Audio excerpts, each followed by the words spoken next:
berapa sebenarnya nilai ekonomi industri buku ni? Angka-angka ni mungkin akan buat anda terkejut. RM5.8 bilion. Ya, anda tak salah dengar. Pada tahun 2021 saja, aktiviti penerbitan buku telah menyumbang sebanyak itu kepada ekonomi Malaysia. Ini membuktikan yang buku bukan setakat soal budaya, ia juga satu perniagaan yang sangat serius. Slide ini pula tunjukkan sesuatu yang sangat menarik tentang perdagangan. Cuba lihat graf bar ni. Malaysia ekspor buku bernilai RM1.4 bilion ke Singapura, tapi import cuma sekitar RM493 juta. Nampak tak? Ini adalah lebihan dagangan yang sangat besar dan ia menyorot betapa pentingnya pasaran Singapura untuk penerbit-penerbit Malaysia.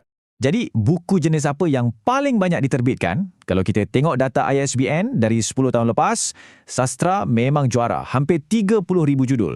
Diikuti oleh buku-buku agama dan kemudiannya reka bentuk dan seni. Ini beri kita gambaran yang jelas tentang minat dan fokus penerbitan di negara kita. Selepas kita tengok gambaran besar,